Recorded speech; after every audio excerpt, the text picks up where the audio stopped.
वारिस कौन? एक राजा था। उसकी 4 बेटियां थीं। राजा ने सोचा कि इन चारों में से जो सबसे बुद्धिमती होगी उसे ही अपना राजपाट सौंपेगा। इसका फैसला कैसे हो वो सोचने लगा। अंत में उसे एक उपाय सूझ गया। उसने एक दिन चारों बेटियों को अपने पास बुलाया, सभी को गेहूं के 100-100 दाने दिए और कहा, इसे तुम अपने पास रखो। 5 साल बाद मैं जब इन्हें मांगूंगा तब सब मुझे वापस कर देना। गेहूं के दाने लेकर चारों बहनें अपने अपने कमरे में लौट आई। बड़ी बहन ने उन दानों को खिड़की के बाहर फेंक दिया।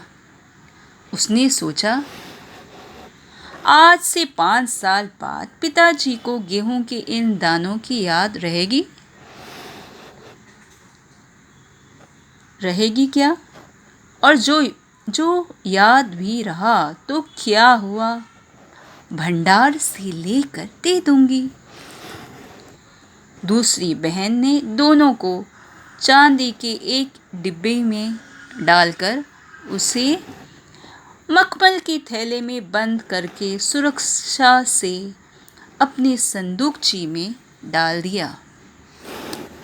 सोचा, 5 साल बाद जब पिताजी ये दाने मांगेंगे तब उन्हें वापस कर दूंगी। तीसरी बहन बस सोचती रही कि इसका क्या करूं।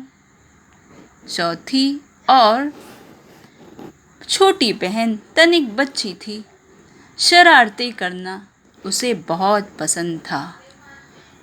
उसे गेहूं के भुने दाने भी बहुत पसंद थे। उसने दोनों को भुनवाकर खा डाला और खेल में मगन हो गई।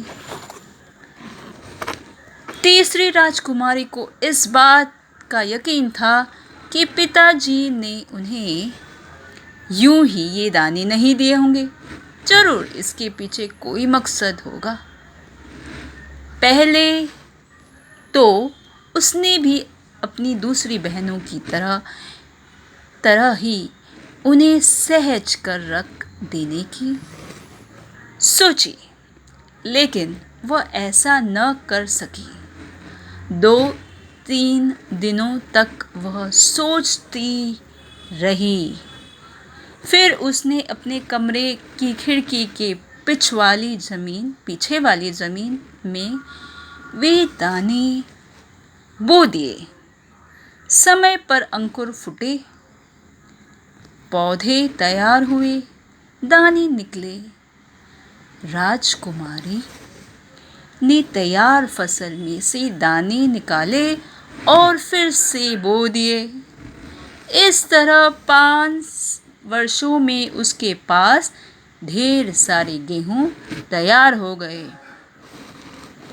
5 साल बाद राजा ने फिर चारों बहनों को बुलाया और कहा, आज से 5 साल पहले मैंने तुम चारों को गेहूं के 100-100 दाने दिए थे और कहा था कि 5 साल बाद मुझे वापस करना।